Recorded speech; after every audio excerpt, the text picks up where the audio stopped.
Bienvenidos, queridos amigos, buenas tardes. Damos gracias a Hashem porque nos permite reunirnos para estudiar la Parashá, los comentarios sobre el libro de Bereshit en el libro Manantial de Vida.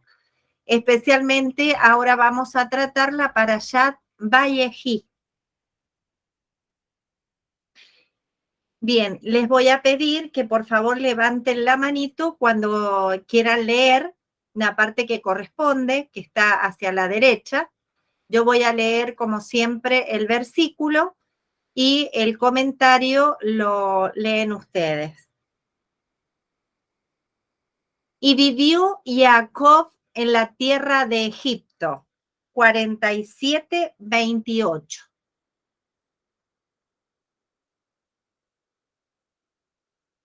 Manitos.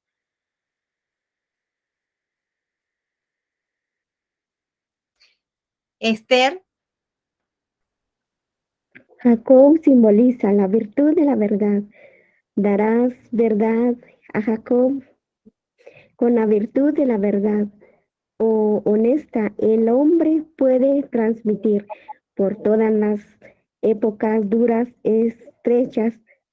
Puedes traducirse como Egipto y como extres del vocablo Meispat, porque esta sección semanal es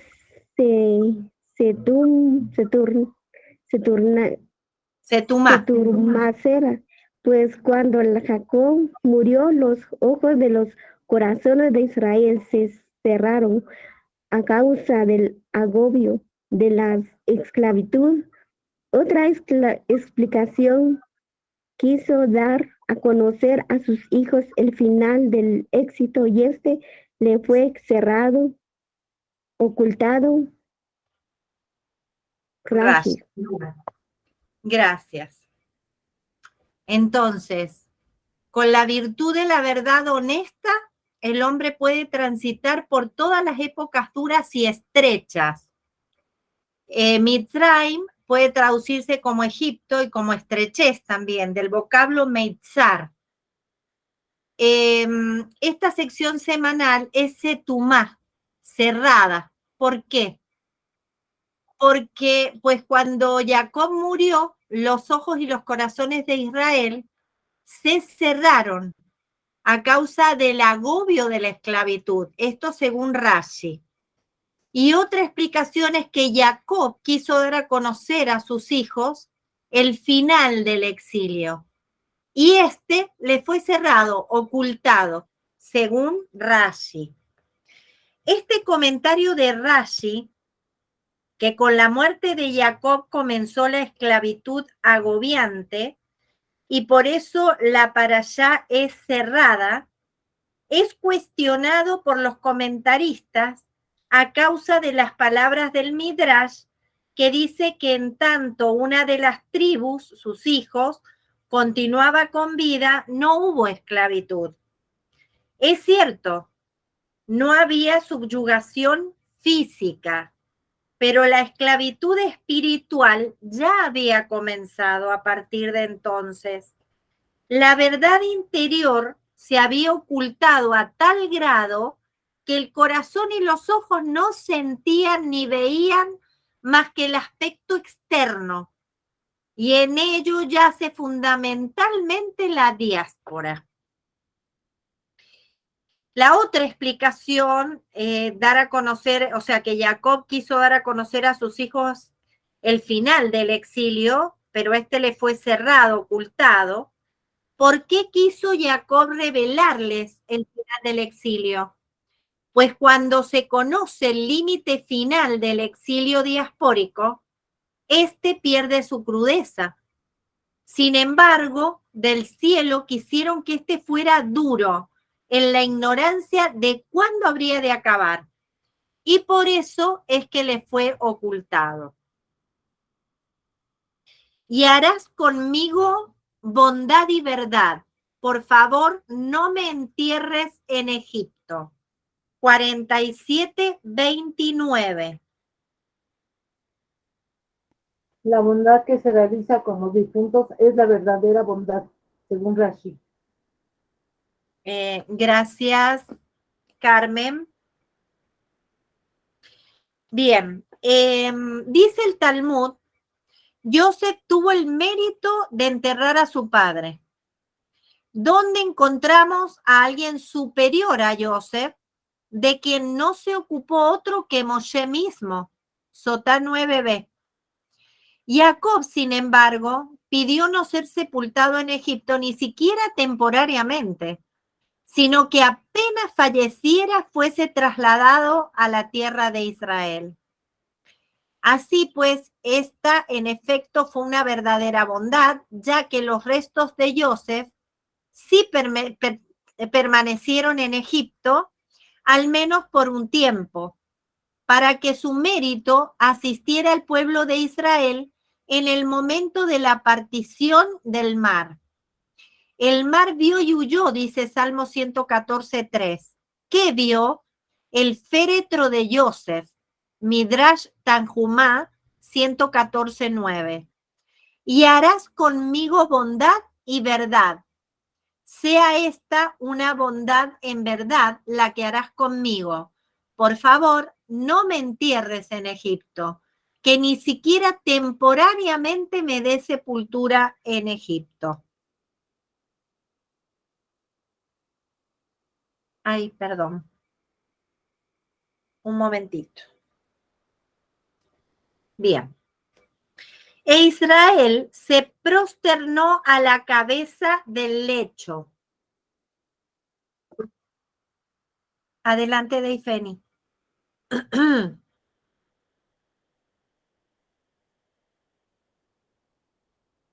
Deifeni. Porque su lecho había sido íntegro y no había salido de él impío, pues he aquí que Yosef es rey e incluso fue cautivo entre los no judíos y aún mantiene en pie su rectitud. Rashi. Bien. Cronológicamente, su cautiverio entre los no judíos es anterior a su ascenso al reinado. ¿Por qué entonces antepuso Rashi Yosef es rey a fue cautivo entre los no judíos? El Midrash sobre el versículo y oyó Rubén y lo salvó de sus manos, Bereshit 37:21, cuenta que cuando Yosef narró su sueño y 11 estrellas se prosternan a mí, Bereshit 37:9, Rubén dijo que sí, veo que me incluyen en la suma de los hermanos, de modo que estoy obligado a salvarlo. Midrash Rabbah Vayeshev. Resulta, pues, que del contenido del sueño de Yosef, Rubén comprendió que su falta en el episodio de Bilá, Bereshit 35:22, le había sido perdonada, y él es comprendido en la cuenta de los hermanos. Con todo, Rubén no podía estar totalmente seguro de ello.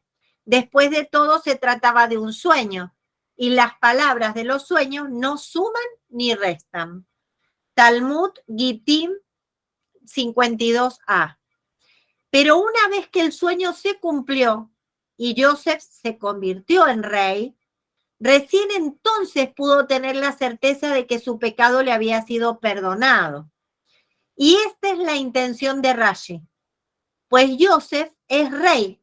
De allí, del sueño que sí se cumplió, la prueba de que el pecado de Rubén fue perdonado. De modo que de él no salió impío. E incluso fue cautivo entre los no judíos y aún mantiene en pie su rectitud. Prueba de que Yosef era un sadik. De ambos casos se comprueba que su lecho había sido íntegro y no había salido de él impío, ni por el lado de Rubén, ni por el lado de Yosef. Y le dijo a Yosef, he aquí que tu padre está enfermo. Alma. Hasta Jacob no existió la enfermedad. Oró Jacob y esta apareció. Pues fue dicho, he aquí que tu padre está enfermo. Talmud Baba Metzia. Bien, gracias, Alma. Nosotros sabemos que hasta Abraham no existía el envejecimiento. Fue cuando Isaac se parecía muchísimo a Abraham, cuando Abraham pidió que se le notara los años que tenía, o sea, que envejeciera. Y desde entonces, tanto él como los que siguieron comenzaron a envejecer. Eso lo dice el Midrash. Isaac hizo otra petición. Hasta Isaac no había existido el dolor, pero Isaac pidió que existiera el dolor, porque era necesario el dolor. Y con Jacob empezó a existir la enfermedad. ¿Por qué? Porque Jacob pensaba que si no había una enfermedad y la vida se terminaba abruptamente, entonces la persona que estaba en el lecho para morir no tenía tiempo de arreglar sus asuntos, de bendecir a sus hijos y demás. Entonces, por eso, desde Jacob comienza a surgir la enfermedad. El Talmud dice que quien cuenta una mala noticia está comprendido en y aquel que expone habladurías, él es un necio. Mishlei 10:18. La cuestión debe relatarse de forma ambigua, de modo que pueda ser interpretada de dos maneras, a fin de que el oyente comprenda por sí mismo la mala noticia. Por ejemplo, si la pregunta es, ¿vive mi padre?, se le debe contestar, mamá vive. Pesajim 3. Cabe preguntarse entonces, ¿por qué dijo el mensajero, he aquí que tu padre está enfermo? Haciendo el papel de necio, debería haberle dicho que los hermanos están sanos y Joseph hubiera deducido por sí mismo que es su padre quien convalece. Pero, puesto que hasta entonces no existía la enfermedad en el mundo, si el mensajero le hubiera dicho que sus hermanos están sanos, Joseph hubiera deducido que su padre ya había muerto, por cuanto toda idea de enfermedad le era absolutamente desconocida. De ahí que el mensajero tuvo que ser explícito y decir, tu padre está enfermo. De ello, pues, prueba de que hasta entonces la enfermedad no existía. He aquí que tu hijo Joseph viene hacia ti.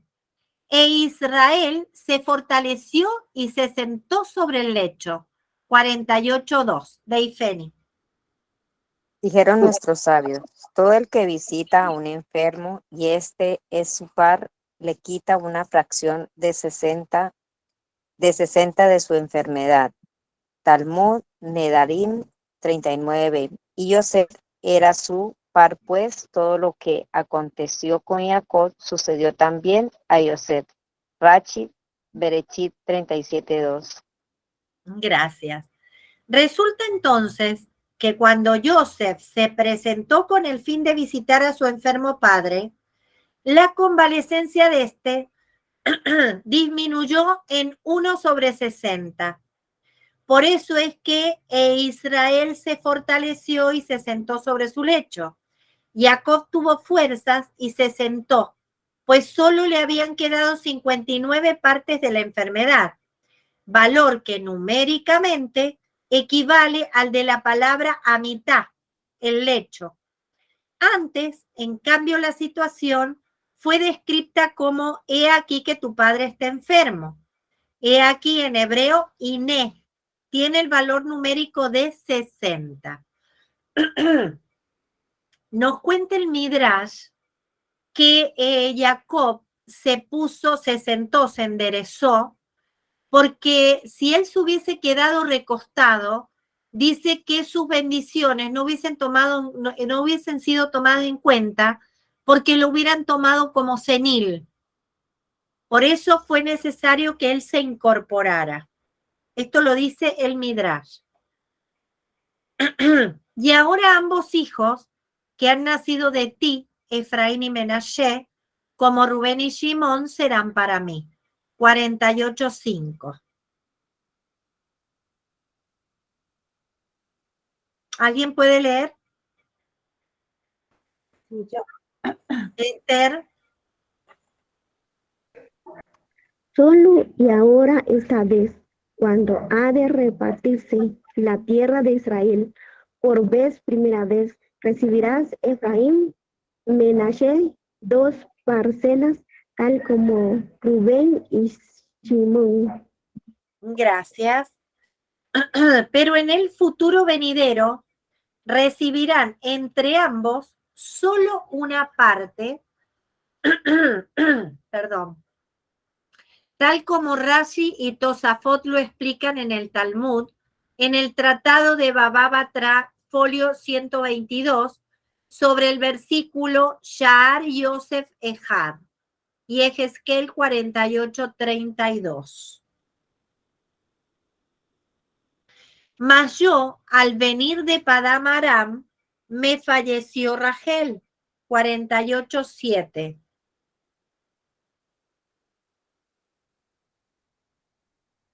Urema.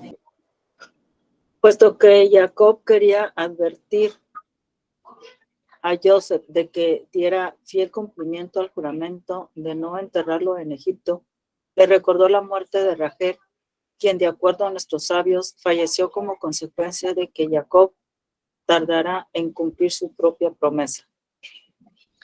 Gracias. Entonces, lo que le quiso decir es que no tardara en cumplir su promesa. Invirtió Shikel sus manos, pues Menashe es el primogénito. 48:7. Alma. Jacob logró refinar espiritualmente sus órganos, en tal grado que a estos les era imposible realizar algo que estuviera en contradicción con la voluntad divina. Las manos habían adquirido destreza propia y fueron apoyadas al revés, consecuentes con la voluntad celestial. Gracias. Bien, el Midrash dice que Joseph le presentó a sus hijos y los puso en el lugar que correspondía al mayor y al menor, Menashe al mayor y Efraín al menor. Jacob no veía ya, porque había estudiado tanta Torá que se habían desgastado sus ojos. Entonces, él le pidió que se los acercara, que necesitaba tocarlos para que él supiera a quién tenía que bendecir primero. Entonces dice que Joseph se los acercó, él los abrazó, pero no tuvo respuesta, ¿sí? No vino la Shejina a él. Entonces dice que de pronto él había visto que iban a salir de ellos hombres malvados. Por eso es que la Shekinah se había apartado y él había perdido la Nebuá. Entonces dice que cuando Joseph le recuerda que también de ellos iba a salir Yehoshua, entonces vuelve la alegría a él y recibe nuevamente la Shekinah, porque antes la había perdido porque sintió tristeza al ver que de ellos iban a salir hombres malvados. Pero al decirle Joseph de la venida de un hombre que iba a ser el que iba a suceder a Moshe, volvió la alegría a él y por lo tanto volvió la Shekinah. Y dice que si bien Joseph le había puesto a los chicos de la manera que debía bendecirlos según el mayor y el menor, así todo él cruzó sus manos, porque la Shekinah le indicó, para bendecir al más chico, como si fuera el primogénito. Entonces Joseph le dijo que se estaba equivocando y Jacob le dijo que no, que era la voluntad de la Shekinah que fuera así, porque del más chico iba a suceder cosas grandes en el pueblo de Israel. Bien, y bendijo a Joseph y dijo, 48:15.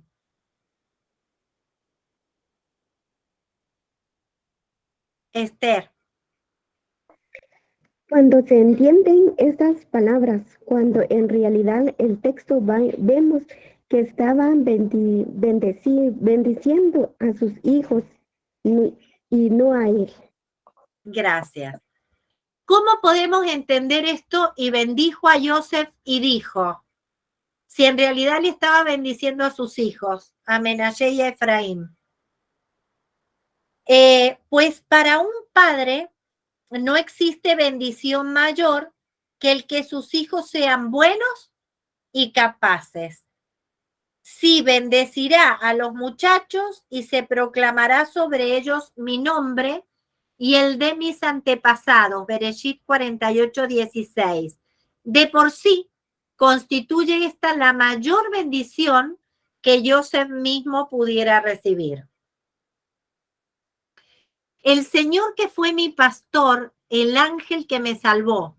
48:15-16.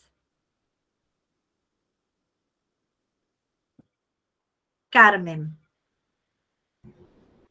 Aun si ellos no merecen recibir esta bendición de ti, Señor, en forma directa, sin intermediarios, pídote, al menos, por favor, que encomiendes al ángel que me salvó, que él los bendiga. Amén. Gracias, Carmen. Aun si no lo merecieran, aun si no fuera por mérito propio, que recibieran la bendición. Y se proclamará sobre ellos mi nombre y el nombre de mis antepasados. 48:16.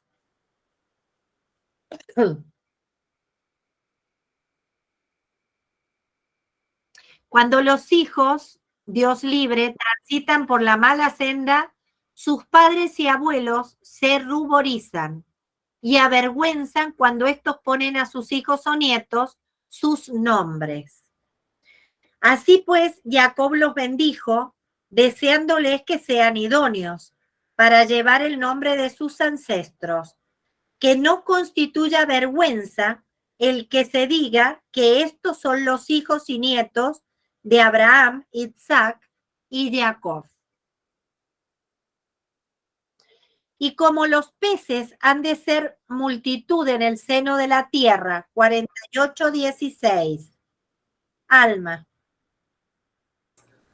No encontramos en la Torá en ninguna oportunidad que Efraín y Menashe sean más numerosos que el resto de las tribus. No se da el caso en el censo realizado en el desierto, ni tampoco en aquel realizado en las estepas de Moab. ¿Cuál entonces fue la bendición de Jacob? Gracias. Su bendición se refería a en el seno de la tierra, que en la tierra de Israel se multiplicaran como los peces. En efecto, su bendición en este sentido sí se cumplió. Inmediatamente tras la conquista de la tierra, aún antes de la repartición, encontramos y hablaron los hijos de Joseph a Yehoshua, Josué. ¿Por qué me has dado como heredad según sorteo una única porción, en tanto que constituyo un pueblo numeroso, como hasta ahora me ha bendecido Dios? Yehoshua 17:14. Es decir, que en un lapso tan corto de tiempo, hasta ahora, aquel que llevamos dentro de la tierra de Israel, el Todopoderoso me ha bendecido ya con un pueblo numeroso. A ello replicó Yehoshua, si pueblo tan numeroso eres, ve al bosque y talarás allí. Yehoshua 17:15. Cosa que nuestros sabios explican como que Yehoshua les ordenó talar un bosque a fin de que el mal de ojo no los afectara. Talmud Baba Batra 148. Puesto que semejante crecimiento en un tiempo tan escaso es en verdad un hecho sorprendente. Empero, ello se debió a la bendición de Jacob, y como los peces han de ser multitud. Contigo bendecirá el pueblo de Israel diciendo, Que Dios te haga como Efraín y Menashe, 48:20. Adelante, Urema. ¿A qué se debe que los hijos de Israel se bendicieran mutuamente con Efraín y Manashe y no con otras dos tribus? El fundamento de todo la Torá es que nadie se enorgullezca por sobre su prójimo, ni tampoco se sienta envidia de él. Cuando Jacob vio que a pesar de haber invertido sus manos y anteponer a Efraín al menor, a Manashe el mayor, ello no provocó ni orgullo por parte de Efraín, ni envidia por parte de Manashe, sino que ambos permanecieron tal como antes. Dijo que todo Israel sea así, sin envidia ni orgullo. Gracias. En efecto, la continuación del versículo cuando dice, y colocó Efraín delante de Menashe, es la interpretación de esta bendición, que Dios te haga como Efraín y Menashe. A causa de ello, sean benditos los hijos de Israel, pues a pesar de que colocó a Efraín delante de Menashe, ello no ejerció sobre ellos influencia negativa alguna, cosa que lamentablemente no existía entre el resto de las tribus, quienes lo envidiaron sus hermanos. Bereshit 37:11. Que tomé de manos del Emorí con mi espada y con mi arco, 48:22. Con mi plegaria y mi voluntad, Esther. Con mi plegaria y mi voluntad. Muchas veces ocurre en el cielo. Cumplen la voluntad de un tzadik sin que éste siquiera haya elevado una plegaria. Tajes, efectos, como dice el versículo, la voluntad de quienes le temen hará. Gracias. Bien, ¿a qué se debe que la plegaria haya sido ejemplificada con el arco?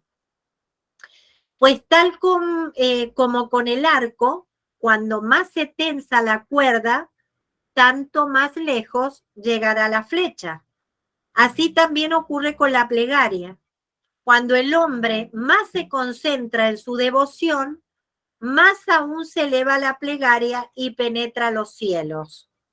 Sal y observa cuán diferente es Jacob de Esaf. Aun cuando Esaf habla de temas espirituales y éticos, cuando se refiere a la justicia y a la rectitud, sus palabras implican espada y arco.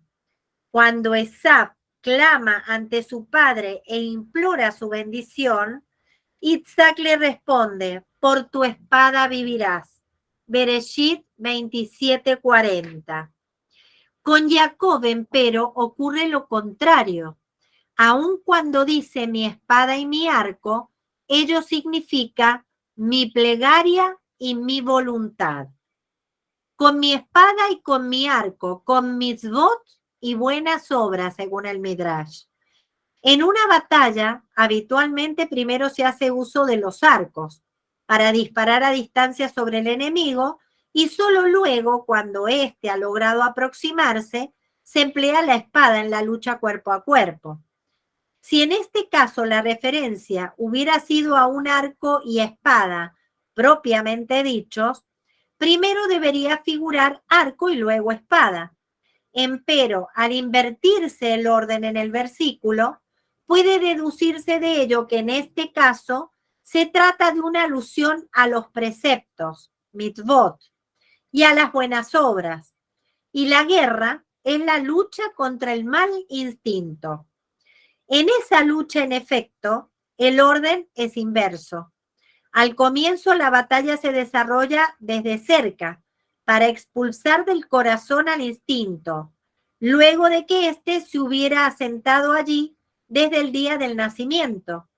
El instinto del corazón del hombre es malo desde su juventud, dice Bereshit 8:21. Solo luego, cuando éste por fin ha sido erradicado, es preciso mantener la lucha desde lejos para que éste no pueda retornar sus anteriores posiciones.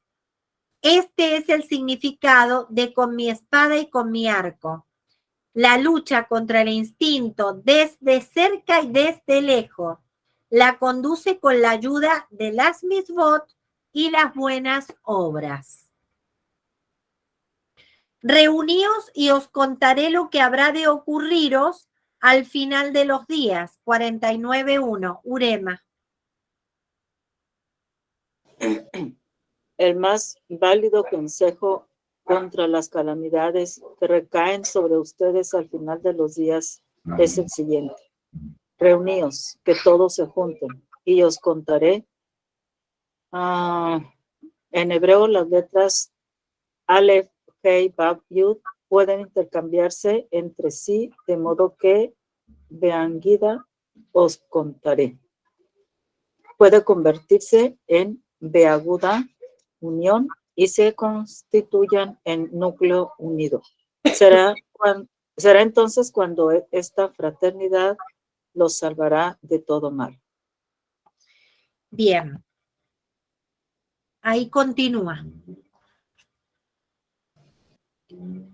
Jacob quiso revelar la fecha final del exilio diaspórico y la presencia divina los abandonó, según Rachid. Jacob quiso revelar la fecha final, le dijo Dios, tu nombre no será más Jacob, sino Israel. Midrash Priya. Gracias. Bien, con respecto a la primera parte, Jacob quiso revelar la fecha final y la presencia divina lo abandonó. Jacob quiso revelarles que el exilio en Egipto no habría de prolongarse durante 400 años, como lo estipulara el decreto, y los esclavizarán y afligirán durante 400 años, según Bereshit 15:13. Sino que de ellos había que deducir el valor numérico de final, en hebreo, ketz, es decir, 190 años. 400 menos 190 igual 210. Perdón. Y dentro de 210 años llegaría el final de la diáspora. Y la segunda parte, que dice Jacob quiso revelar la fecha final, le dijo Dios, tu nombre no será más Jacob, sino Israel. La Guemará, basándose en Isaías 60:22, da cuenta de 2 épocas para la redención mesiánica. En su momento, en la fecha prefijada de antemano, aun cuando el pueblo de Israel no lo merezca. Y he de apresurarla, cuando Israel lo merezca, acelerarán del cielo el momento de la redención. Análogamente, nuestros sabios expresan que cuando el pueblo judío cumple la voluntad del Todopoderoso, es llamado Israel. Y cuando no lo cumple, recibe el nombre de Jacob. Así pues, cuando Jacob quiso revelarles la fecha final prefijada, le dijo Dios, tu nombre no será más Jacob, sino Israel. Si el pueblo judío ha de cumplir la voluntad divina y serán llamados Israel, la redención, por ende, se adelantará a una época. Y acá está muy borroneado.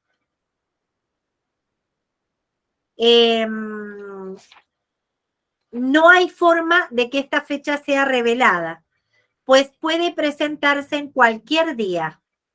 Hoy, si su voz oyere. O sea, que no podemos decir que el Mashiach va a venir en tal fecha, porque si el pueblo de Israel es fiel, entonces se puede adelantar esa época de redención. Así que no sabemos si vamos a llegar al año 6000 o si va a ser unos años antes, y no sabemos cuántos años antes puede llegar a ser. Reuníos y oíd, hijos de Jacob, oíd a Israel, vuestro padre. 49:2. Claudia. Y Jacob era el nombre recibido al nacer, y de ahí que cada judío, independientemente de su conducta, es considerado como un hijo de Jacob, solo en virtud de su ascendencia judía. El nombre de Israel, por el contrario, le fue dado a Jacob solo posteriormente, cuando éste llegó a su más elevado nivel, pues luchaste con ángeles y con hombres y has podido. Berechit 32, 29. Y de ahí que, como denominación general del pueblo judío, se nota su altura espiritual como continuadores de la trayectoria e ideología del patriarca Jacob. Gracias. Por eso dijo Jacob a sus hijos, reuníos y oíd, hijos de Jacob. En primer lugar, reuníos en calidad de hijos de Jacob, como integrantes de una única nación. Pero no es suficiente con la unidad que nace simplemente de la ascendencia común, sino que, viene la segunda parte, oíd a Israel vuestro padre. La meta de toda reunificación judía debe ser fortalecer el espíritu raigal judío. El reuníos debe traer como resultado que los hijos de Jacob presten atención a la voz de Israel y proclamen junto a él: Dios, nuestro Señor, Dios es uno. Mi alma no venga en su secreto, pues en su furor mataron hombre. 49:6.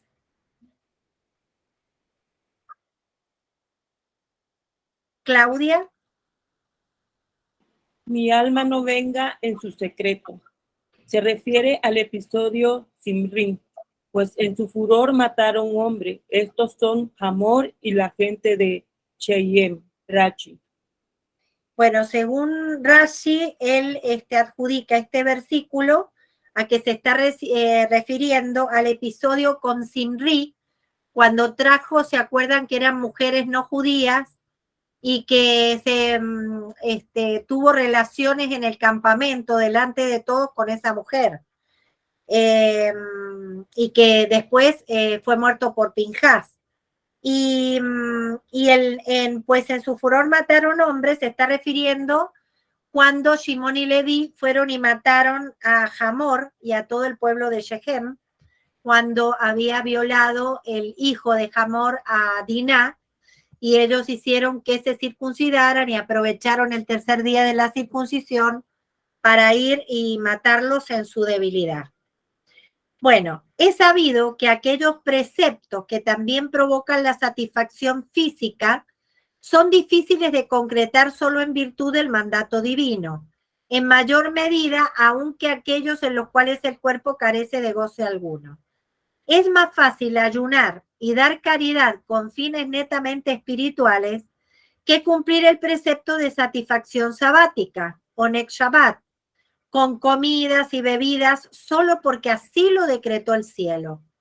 En este último caso, el instinto incita a la persona para que también procure su propio goce físico, de modo que se hace necesario un cuidado especial para lograr que el goce sea plenamente con fines de santidad y en virtud del cielo. El episodio en el cual Shimón y Leví asesinaron a los hombres de Shechem es también un caso de este tipo. Si se ejecuta con la intención de satisfacer los sentimientos de venganza personal por haber mancillado a aquellos el honor de su hermana, se trata ni más ni menos que de una actitud del instinto del mal. Pero cuando es impulsado por el celo religioso para vengar la afrenta a Dios por haber quebrado Shechem la regla y mancillado el honor de la hija de Jacob, se trata entonces de una actitud del instinto del bien llevada a cabo con aras de Dios. Empero, la intención que moviliza esta actitud permanece oculta en el corazón del hombre. Es algo entregado al corazón del hombre, revistiendo carácter de secreto respecto de los demás mortales y conocido exclusivamente al Creador. Jacob no cejó en sus esfuerzos por estudiar e investigar la actitud de Shimón y Leví, a fin de corroborar si ésta obedecía a motivaciones espirituales o no. Pero en cuanto vio el episodio de Simri, que eventualmente ocurría en generaciones venideras, Bamidbar 25:6, Dedujo que si la actitud adoptada en el suceso de Shechem hubiera sido únicamente en aras del cielo, el episodio de Zimri no podía haber tenido lugar entre sus familias. Zimri pertenecía a la tribu de Shimón, puesto que el intachable sacrificio de Shimón y Leví en contra de la inmoralidad hubiera protegido también en el futuro a los de su familia. Como dijeran nuestros sabios, toda mitzvah por la cual es pueblo de Israel se sacrificó hasta la muerte, aún perdura entre ellos. Talmud Shabbat 130a. Por eso dijo Jacob, mi alma no venga en su secreto, refiriéndose al episodio de Zimri, del cual se develó su secreto, que la acción contra Shechem no fue impulsada en aras del cielo, sino que en su furor mataron hombre. Este fue resultado de su ira y su sed de venganza. Pues en su furor mataron hombre y desearon extirpar al toro. Claudia. Mataron hombre. Estos son Hamor y la gente de Shechem. Extirpar al toro, quisieron extirpar a Yosef. Rachi. Gracias. ¿Qué conexión hay entre estos dos casos? Dice Jacob, he visto vuestra inmensa sagacidad en el episodio de Shechem y no sabía si se debía a un celo fiel y sagrado o solo fue un impulso asesino de venganza. Estuve esperando el momento oportuno para poder clarificarlo. En cuanto vi vuestra conducta para con vuestro hermano y lo simple que os resultaba arrancarlo del mundo, comprendí que tampoco en el episodio de Shechem obrabais impulsados por el celo devoto, sino que en su furor mataron hombre. Tu mano golpeará sobre la nuca de tus enemigos. Se prosternarán ante ti los hijos de tu padre. 49:8. Claudia. Y encontramos respecto del rey Shaul que el reinado le fue quitado por no borrar a Amalek completamente. Dos fueron los preceptos que el pueblo de Israel debía cumplir inmediatamente después de su ingreso a la tierra de Israel. Nombrar sobre sí un soberano, destruir la simiente de Amalek, de modo de que la preservación del reinado depende de la destrucción de Amalek. Gracias. Empero en el episodio de Shaul vemos que la tribu de Yehudá no se hallaba entre aquellos que sintieron pena por los bienes amalequitas, puesto que fue dicho, y convocó Shaul al pueblo y lo contó en Telaim, 200,000 infantes y 10,000 hombres de Yehudá. Shemuel 1:15-4. Es decir, el pueblo contaba con 200,000 hombres y a ello debía sumarse los hombres de Yehudá, 10,000 más. Posteriormente, cuando Shemuel preguntó a Shaul, ¿qué es este ruido de ganado en mis oídos? 15:14. Shaul respondió, pues el pueblo se conmiseró de lo mejor del ganado. 16:16. Vemos pues que esa fue la actitud del pueblo, pero no la de los hombres de Yehudá. Por eso dijo Jacob, tu mano sobre la nuca de tus enemigos, puesto que tu mano, Yehudá, perseguirá a Amalek, tu enemigo, para destruirlo sin compasión. Serás privilegiado con el reinado, y se prosternarán ante ti los hijos de tu padre. En efecto, luego de Shaul, fue coronado David de la tribu de Yehudá. Se prosterna, se recuesta como un león. 49:9. Urema. Esta es la virtud de Jacob, aun cuando a veces cae y se posterna, se recuesta, continúa con todo, siendo poderoso y valiente como un león. No cae en brazos de la desesperación, sino que reconoce su fracaso y se levanta de inmediato con Teshuvá. Tal como Yehudá no se avergonzó de reconocer su parte en el episodio de Tamar, Bereshit 38:26, y de este surgió el Mesías. Gracias.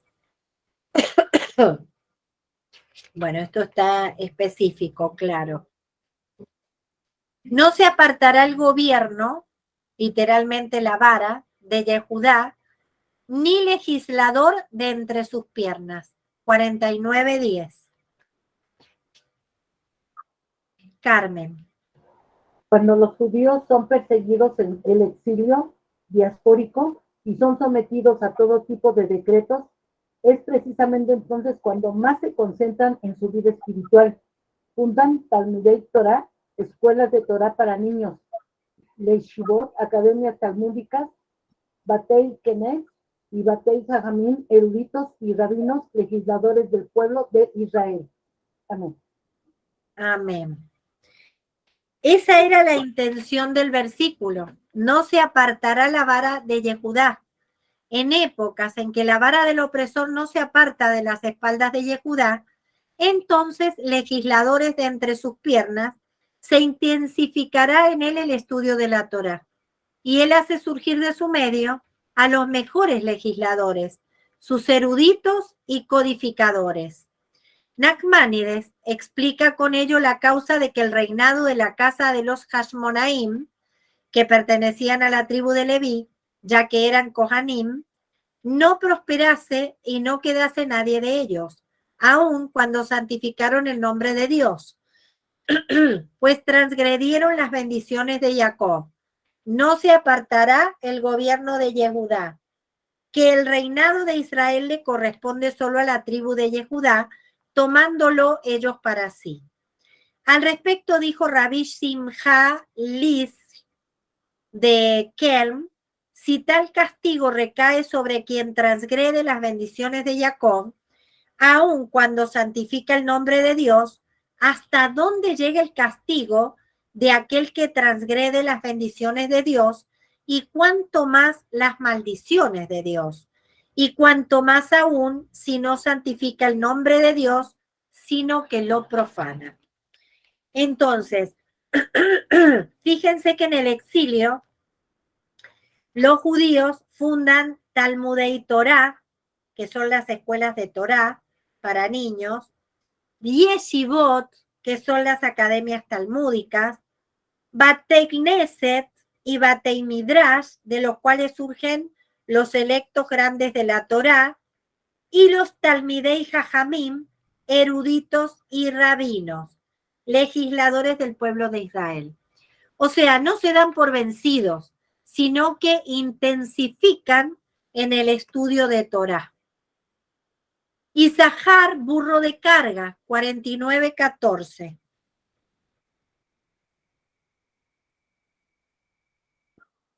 Urema. Isahar, que se escribe con 2 letras sin, es una palabra que puede separarse a 2, y es Sahar. Hay recompensa a sí mismo. Hamor, burro, puede interpretarse como derivado de Homer, materia, harem, carga, guarda similitud con gramá, ocasión. Gracias.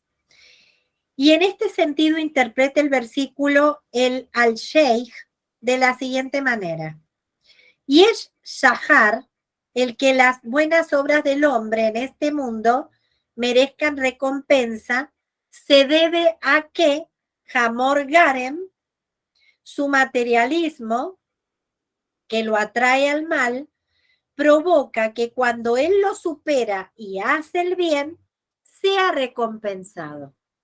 Eso quiere decir, cuando luchamos contra la mala inclinación, contra el mal, y logramos superarlo haciendo buenas obras, somos recompensados. Y vio que el descanso es bueno y a la tierra que es cómoda, y puso su hombro para sufrir. 49:15.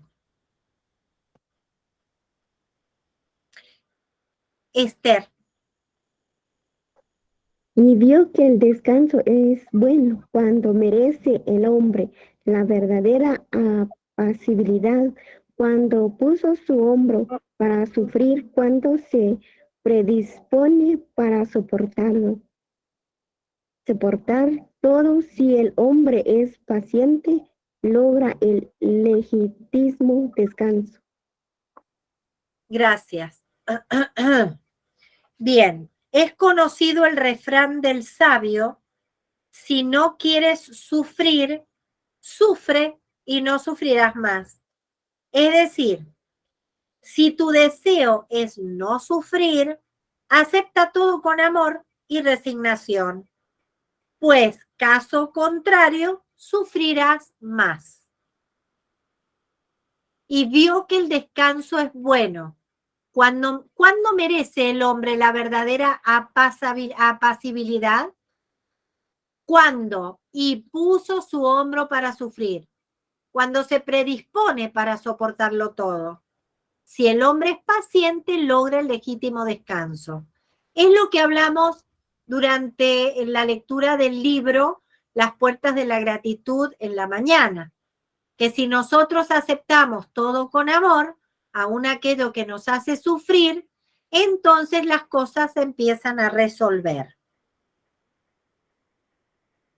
El pan de ayer será graso, y él brindará manjares de rey. 49:20.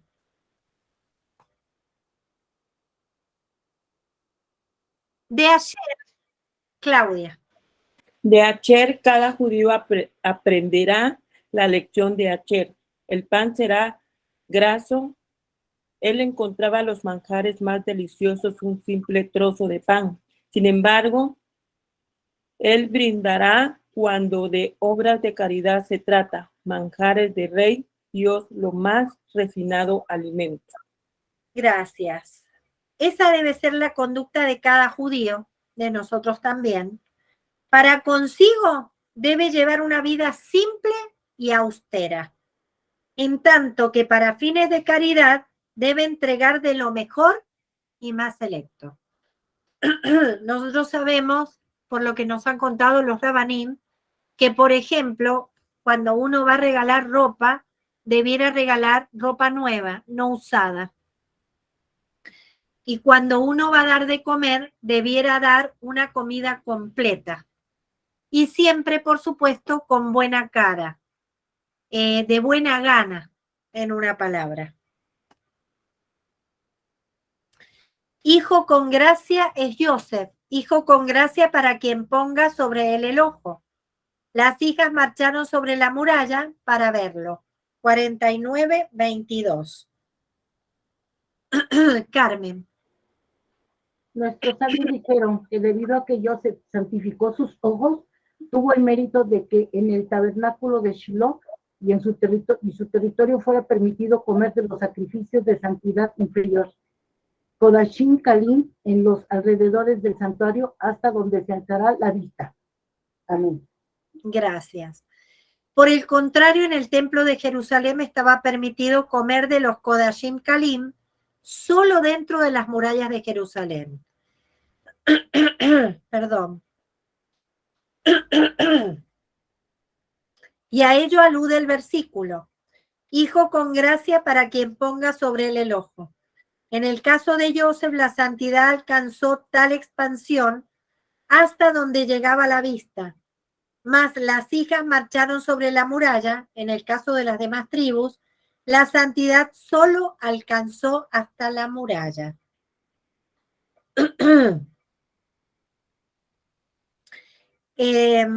Cuenta el Midrash que cuando Joseph fue nombrado virrey, dice que hasta todas las mujeres, hasta las más nobles, estaban sobre las murallas y le gritaban cosas y le arrojaban cosas para que las mirara.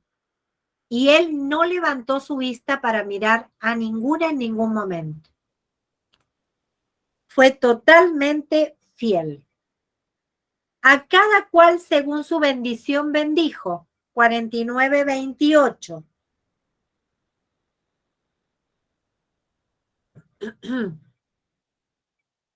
¿Puedo volver a leer? Estudiantes Universales levantó la mano. Aún respecto de Shimón y Leví, lo que Jacob les dijera también fue una bendición. El mero hecho de haberles extirpado la maldita propiedad de la furia, maldita furia, pues fuerte es, constituye una bendición, ya que un maldito no se une a un bendito, por lo que quitarles esta conducta es la máxima bendición. Gracias. Bien, esta fue la bendición, ¿no? Quitarles la furia. Y fue realmente una gran bendición. Tu padre ordenó antes de su muerte diciendo, 50:16. Urema. ¿En qué momento impartió Jacob semejante orden? Jacob dijo, reuníos y os diré, juntaos y la unión y la armonía legítimas. Es imposible si no reina el perdón mutuo. Gracias. Lo más importante era que se reunieran, se juntaran, se perdonaran, estuvieran unidos. Y ahora, por favor, soporta el pecado de los siervos de Dios de tu padre. 50:17.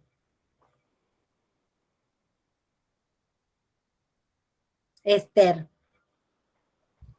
Si tu padre ha muerto, si Dios, su Dios continúa existiendo, Rashi. Gracias. Dijeron nuestros sabios, cuando el hombre sufre, ¿qué dice la presencia divina? Me pesa la cabeza, me pesa el brazo. Talmud, Hagigá 15b. Sus hermanos suponían que durante la vida de su padre Joseph no los había castigado para no hacerlos sufrir. Por ello dijeron, si tu padre ha muerto, su Dios continúa existiendo. Si has querido evitar el sufrimiento de tu padre, ¿cuánto más debes cuidarte de no ocasionárselo al amo del universo, quien se asocia al dolor de cada judío? Cuando fueron a enterrar a Jacob, Joseph quiso pasar por el lugar donde lo habían arrojado en el pozo.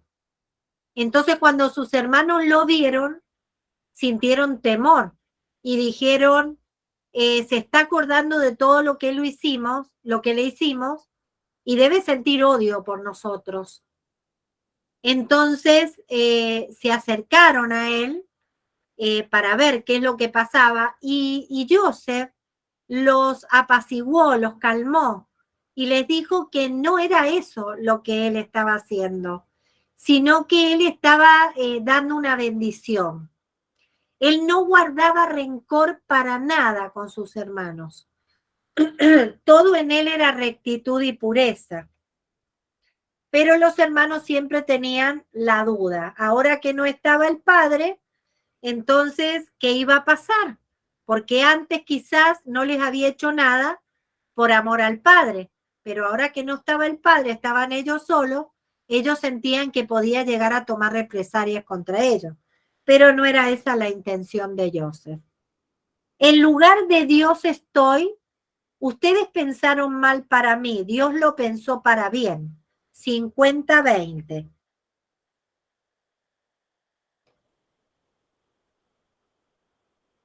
Urema. Si me han ocasionado un mal del cual emergió un bien, yo también debo devolveros un mal idéntico, del que eventualmente emergerá un bien. Ello no está al alcance del ser humano, sino en manos divinas, en lugar de Dios estoy. Ok. Bien, entonces, ellos le habían ocasionado un mal, pero en realidad era un bien, porque era un plan de Hashem para que cuando viniera la hambruna, ellos tuvieran sustento, el pueblo de Israel. La Haftará Vallejí es Melahim 1, 2, 1 al 12. Selene. El primero, por favor. Diciendo, yo voy por el camino de toda la tierra y te te fortaleceré y serás varón. Gracias. Sí. También esto forma parte de su testamento. El rey David ordena a su hijo diciendo que siempre se diga a sí mismo, yo voy por el camino de toda la tierra, y recuerde constantemente el día de la muerte, el fin del hombre sobre la faz de la tierra, y por consiguiente, y te fortalecerás y serás varón. Podrás imponerte al Yetzer Hará, la inclinación del mal. Tal como dijeran nuestros sabios, lo venció, bien, sino que le recuerde el día de la muerte. Talmud Berajot 5. Ahora, por favor, la segunda parte. Selene. Sí. Y con los hijos de Barzillai de Gilad harás bondad, pues así se aproximaron a mí cuando escapaba hasta, ahí no veo, Ante Absalom. sí, ante Absalón. Ujú. Gracias. Si actuaron bondadosamente con él antes, por méritos propios, les corresponde el agradecimiento de su parte. ¿Qué clase de bondad es esa?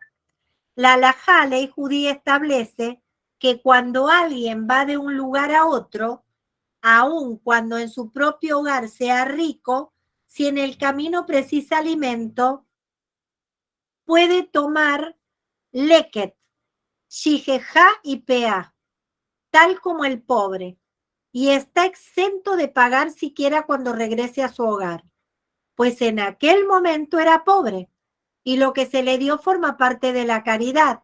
Mishnah Peá, capítulo 5. Resulta pues que mientras David estaba en el camino, al huir de Absalom, legalmente era un pobre y los hijos de Barzillai estaban obligados a darle caridad, por lo que de acuerdo a la halajá no es menester pagar. Así harás bondad, en carácter de bondad habrás de retribuirles su acción. De esta manera hemos terminado el comentario sobre la parashá. Ahora vamos a cerrar la grabación y vamos a poder hacer comentarios y preguntas.